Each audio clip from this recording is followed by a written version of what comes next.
Tradition. Chosen she is. By the gods. No! A lot of new games are starting to look way bigger than expected. Some are bringing back familiar names, while others might become the biggest surprises of the year. Here are 20 of the biggest game reveals with non-stop surprises. Blood Message is an interesting one to start with, because it looks like a big single-player game with a different kind of identity. This is a linear action-adventure set during the late Tang Dynasty. You play as a nameless messenger, traveling east with a message that could decide the future of his homeland. So the hook is not just cool warrior in ancient China. It's more like a long, dangerous journey through war, loyalty, and survival. From the reveal, Blood Message looks very cinematic, but not in a flashy way. It feels more like a long and dangerous journey, with the kind of adventure vibe you usually get from games like Uncharted or Assassin's Creed.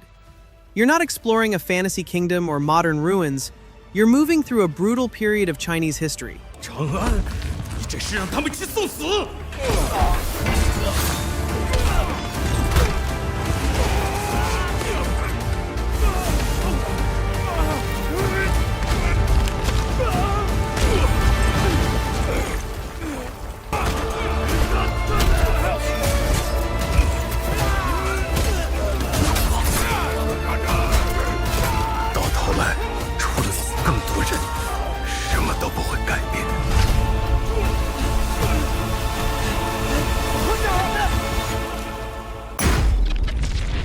Good work.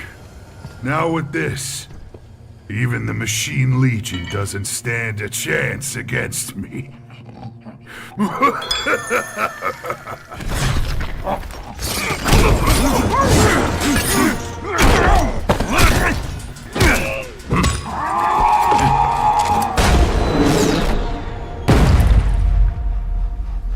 What? Huh?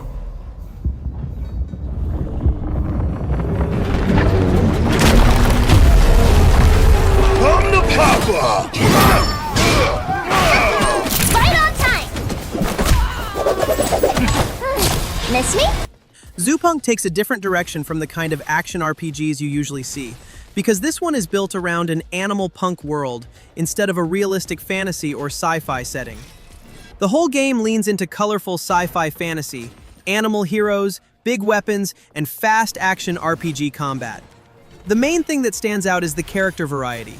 You have Rayton the Rabbit with faster melee combat, Bratton the Rhino using a huge flame sword, and Trixie the Chipmunk built more around speed and acrobatic hit-and-run attacks.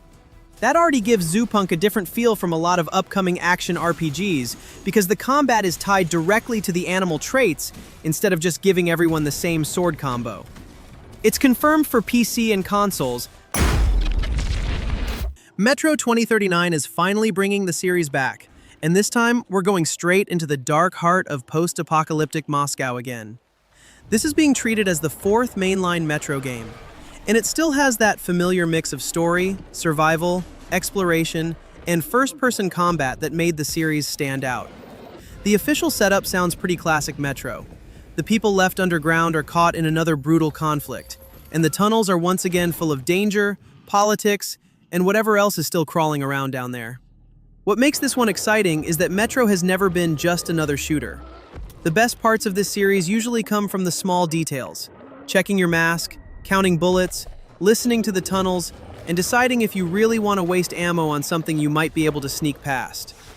Metro 2039 is coming this winter, and this could be one of the biggest first-person survival games for years.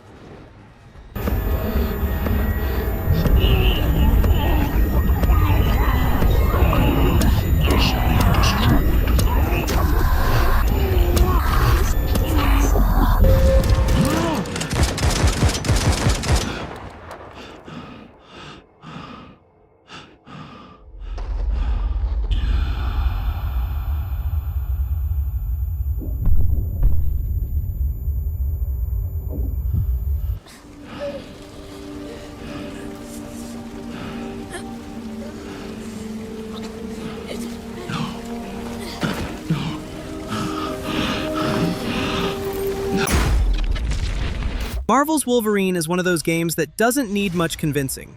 It's Insomniac making a single-player Wolverine game, and after their Spider-Man games, people already know the studio can handle a big superhero project. But Logan isn't a clean superhero, and this game looks like it understands that. The footage makes him feel brutal, angry, and wild in a way that actually fits Wolverine. The footage shows Logan fighting through places like the Princess Bar and Snowy Wilderness, with Omega Red appearing as one of the big threats. The combat is clearly the main attraction here. Rage, brutal takedowns, and enemies that actually look like they can push Logan hard. Marvel's Wolverine could be the superhero game that finally gives players that raw Logan experience they've wanted for years. The official page confirms it's coming to PS5 in fall 2026, while Marvel has also listed September 15th, 2026 as the launch date. The trouble just has a way of finding me. But I'd be lying. Doesn't matter where I go.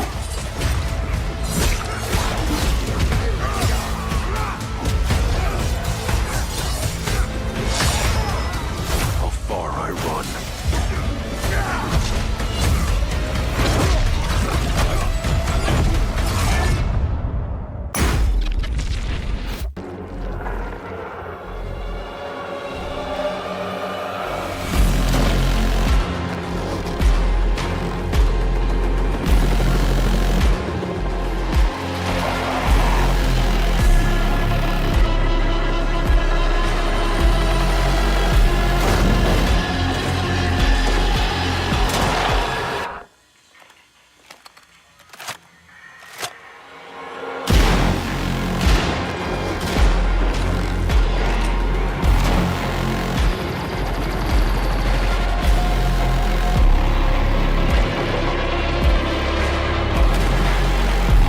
It looks like one of those horror games where the first trailer already tells you what kind of mess you're walking into.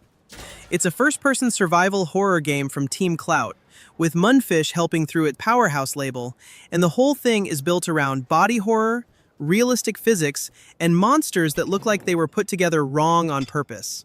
The reason it is worth watching is because it doesn't look clean or safe. Guns are there, but the game seems more interested in making every fight feel ugly and reactive. You shoot something, it stumbles. You hit a body part, it reacts. The environment also looks like it matters, so fights might feel more physical than just standing still and firing at a weak spot. There's no confirmed release date yet, but it's planned for PS5, Xbox Series, and PC. Lord of Mysteries is interesting because it's not just another fantasy RPG with swords and monsters. This is based on the popular Chinese web novel, and the game is going for a Victorian-style occult world with secret powers, strange factions, and a city that already looks packed with atmosphere. The Taigan City gameplay trailer shows cutscenes, open-world exploration, and a closer look at how the world is being built. The Taigan City gameplay trailer gives a better idea of what they're going for. You get open-world exploration, city movement, and some early gameplay mechanics inside a European-styled mystical RPG. The setting does a lot of the work here because it doesn't look like the usual bright fantasy world. It has fog, old buildings, strange atmosphere, and that feeling that the city is hiding way more than it shows. The game also looks like it's trying to turn that deep lore into a full RPG experience.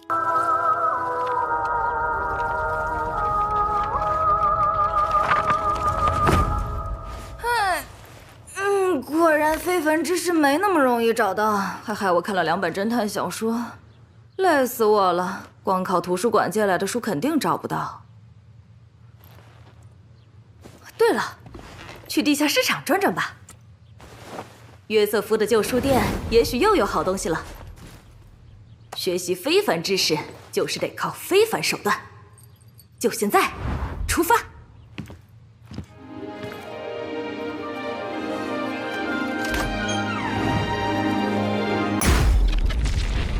The Abyss Break is going for that kind of co-op horror, where the mission sounds simple, but everything can fall apart fast. You and your team enter parallel worlds connected to the Abyss, search for resources, take contracts, and try to make it back alive. It's a first-person co-op horror extraction game with stealth and survival elements, so the pressure isn't only about fighting whatever is out there. Sometimes it's about staying quiet, choosing the right moment, and knowing when to leave. That's the part that makes the idea work. You're not just walking through a scary level until the game says it's over. You decide how far you want to push. Maybe you grab what you need and get out early. Maybe you stay too long, get greedy, and suddenly the whole team is in trouble. That kind of setup can be really fun if the creatures feel dangerous and the maps keep players guessing.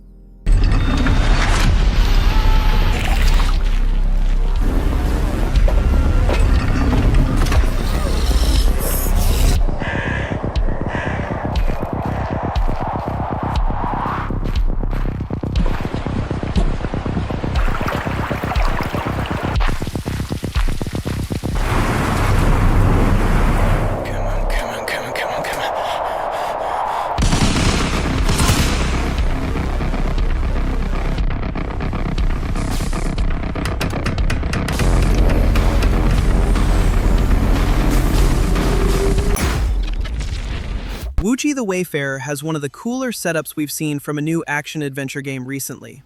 It's based on the tale of John Woochi, a classic Korean story about a dosa, basically a mage of the way, fighting corruption with magic and trickery.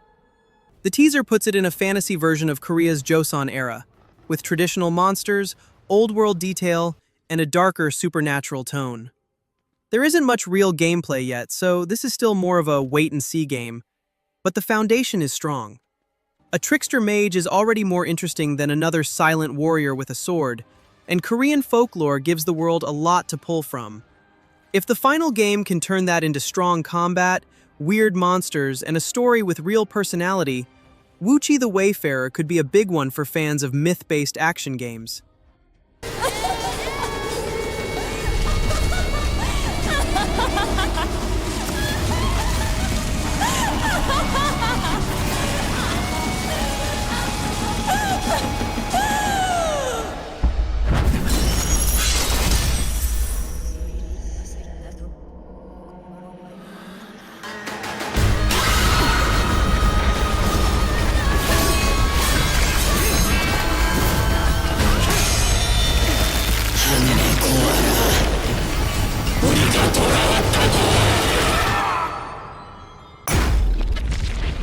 Hellraiser finally getting a proper single-player horror game is already a big deal.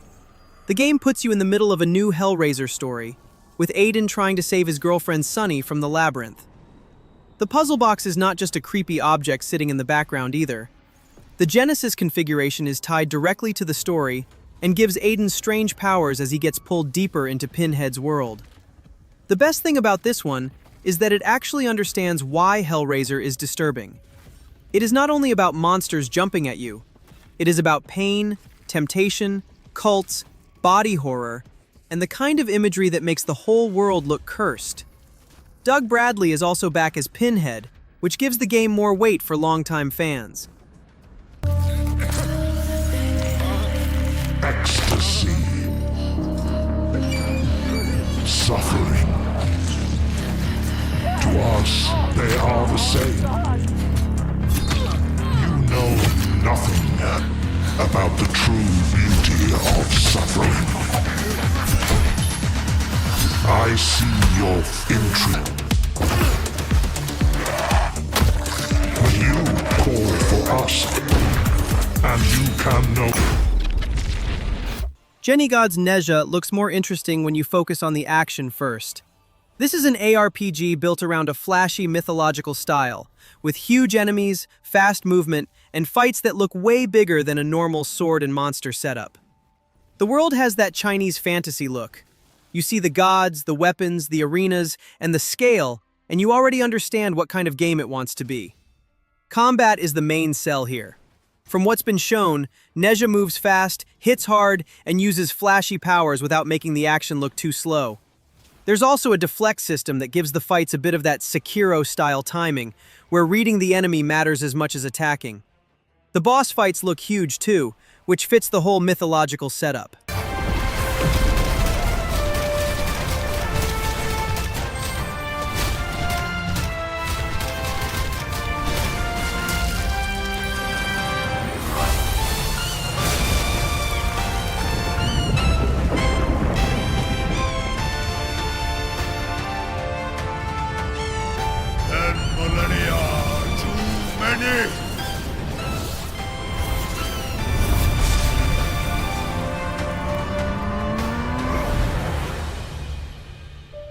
$10,000 years are too long.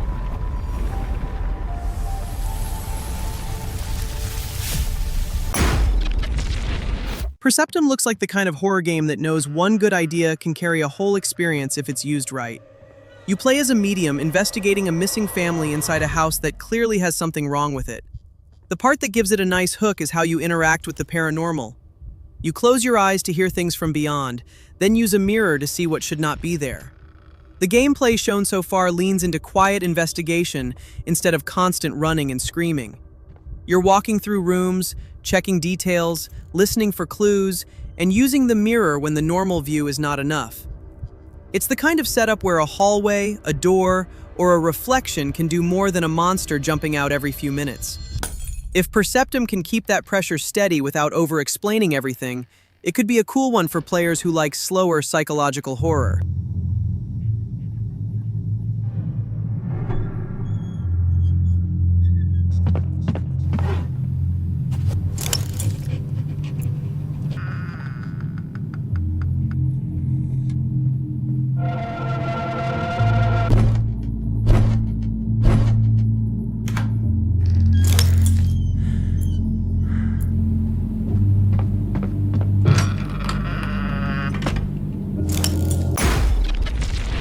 Hunger has a nasty setup in a good way.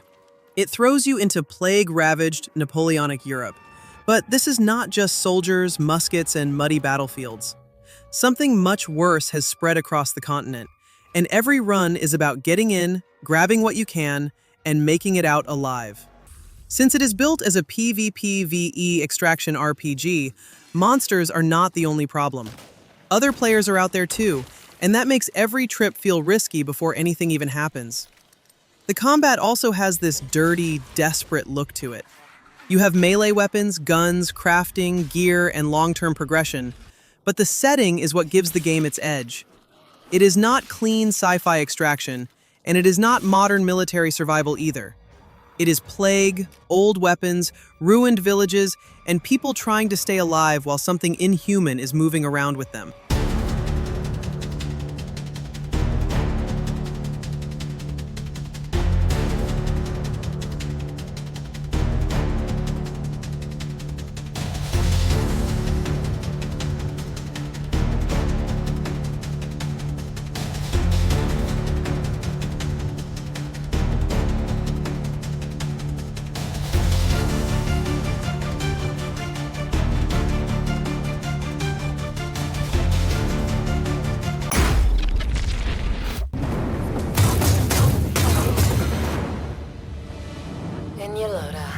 They never look up.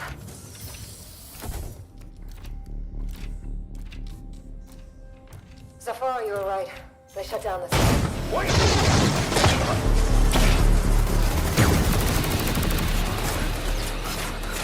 Alota! I need backup! Hold on, I'm coming! I'll cover you.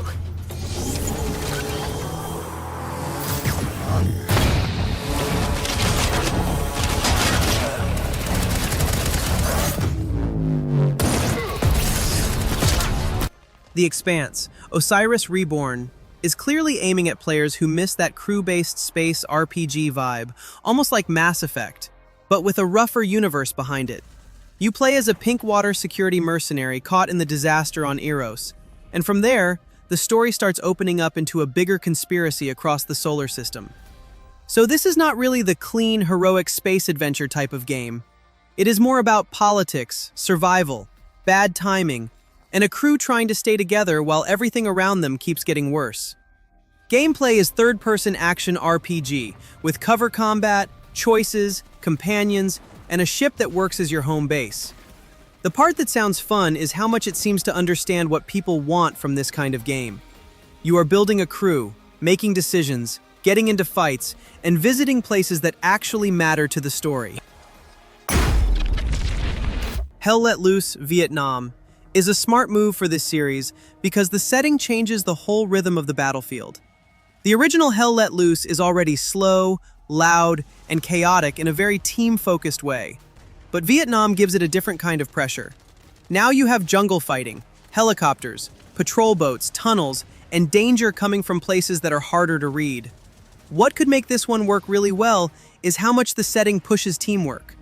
A good squad has to move carefully, listen, communicate, and actually use the map instead of just sprinting straight into gunfire. The Vietnam War setting also gives the game a new identity without throwing away what Hell Let Loose already does well. Big battles, scary sound design, historical weapons, and those messy moments where one bad push can wipe out half your team.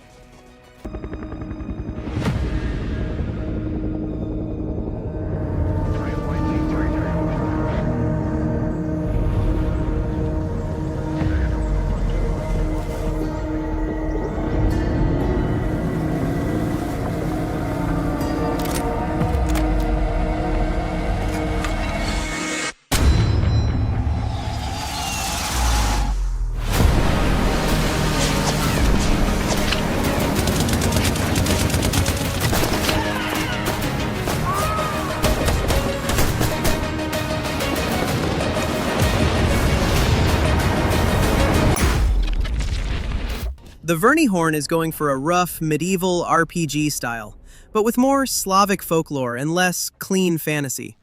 The world is shaped by old beliefs, fear, survival, and small places that seem to have their own stories. Villages, forests, caves, and hidden paths are not just there to fill the map. They are meant to feel lived in, but also dangerous in a quiet way. The main character is haunted by his past, so the story feels more personal than just saving a kingdom or chasing some big prophecy. The combat is also aiming for something more grounded. Sword fights look slower, heavier, and more about timing than flashy combos. That could be what makes the Vernyhorn interesting. It does not seem like a giant fantasy playground full of icons. It feels more like a harsh RPG, where the world, the choices, and the fights are supposed to carry real weight.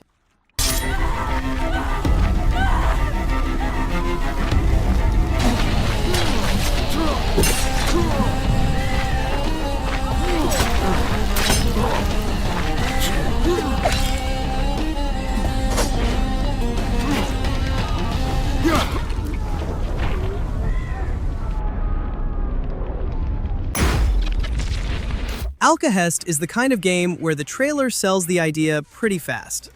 First-person medieval combat, goblins getting kicked around, barrels flying, enemies falling off ledges, and environments that actually react to what you do. It is clearly going after that old Dark Messiah style of action, where a fight is not just about swinging a weapon until something dies. The story puts you in the role of the youngest son of a small lord, trying to prove himself while investigating strange goblin raids near the border. So right away, it is not doing the usual Chosen One fantasy setup, which is nice. The game also leans more into alchemy instead of regular magic. You can mix ingredients, make potions, use oils, and throw substances at enemies to turn a bad situation in your favor. There is still no release date yet, and we probably need to see more real gameplay before judging it too hard.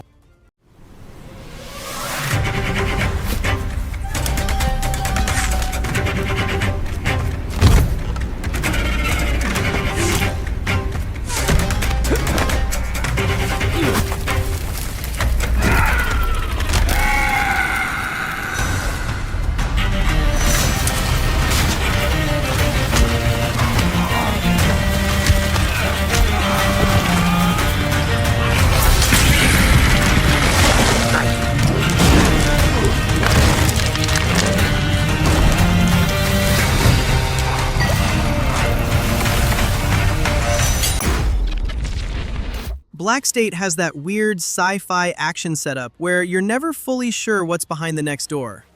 At first, it looks like a sleek military stealth game, but then the whole thing starts jumping between labs, hangars, strange facilities, and places that almost feel disconnected from reality. The main hook is the portal door system. You open a door, and it can take you somewhere completely unexpected. That gives the game a fun mystery angle, because every new area feels like it could change the mission in a different way. Gameplay is third-person action with guns, stealth, and close-range takedowns. The comparison people keep making is Metal Gear mixed with a little Portal, and honestly, that's not a bad way to explain the idea quickly. You're rescuing captives, fighting through heavily guarded areas, and trying to understand what this secret scientist group is actually doing. We don't know how much time they have left. If you want me to save them, I have to know which doors lead where. You can't.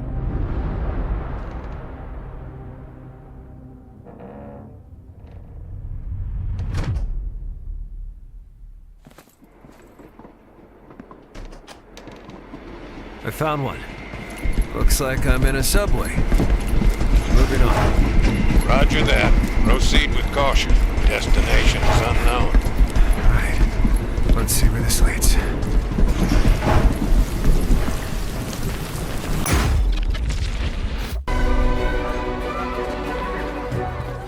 I mean, sure, you get your mega fans, You are like literally my favourite person. your haters, It's like a fan club, but we hate you. your chancers, and the occasional giant toad, for some reason. But it's more than that. It's about the choices you make. I'm a hero. I should do what I want. We thought you could save her. You know, it's your life and death stuff. That's what defines you, doesn't it? Really, stays with you. Fable is one of those returns where people are not just waiting for a new RPG. They're waiting to see if the old personality is still there. Albion was never supposed to be a normal fantasy world. This new Fable is bringing that back as an open-world action RPG, with choices shaping your journey and reputation playing a big role again. That part matters because Fable is at its best when the world reacts to what you do. Maybe people respect you. Maybe they fear you. Maybe you become the kind of hero who looks ridiculous but somehow still saves the day. Combat also looks more modern now, with swords, magic, and big creature fights, but I hope it doesn't lose the goofy charm around the edges. That's the thing Fable needs most. Not just pretty forests and flashy spells, but that strange mix of fantasy adventure and comedy that made Albion feel alive in the first place. The Witcher 4 is a huge deal because CD Projekt is not just bringing the series back and doing Geralt again. This time, Ciri is the lead, and that changes the whole mood of the adventure right away. She's not just the girl Geralt was protecting anymore. She's taking contracts, hunting monsters, and walking her own path as a witcher in a darker fantasy world. What I like about that direction is that Ciri can make the gameplay differently without throwing away what people love about The Witcher. You still have monster contracts, ugly choices, villages hiding secrets, and that whole idea that the real problem is not always the creature. But Ciri brings her own history, her own powers, and a lot of emotional baggage from the earlier games. CD Projekt is building the game with customized Unreal Engine 5 tech, and the first trailer was pre-rendered in that engine, so we still need real gameplay before judging too much.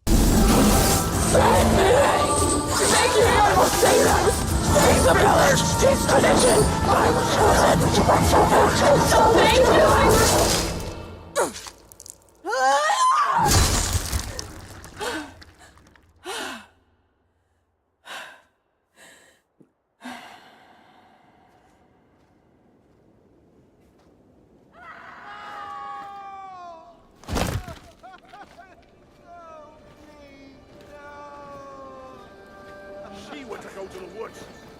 The chosen one. His tradition.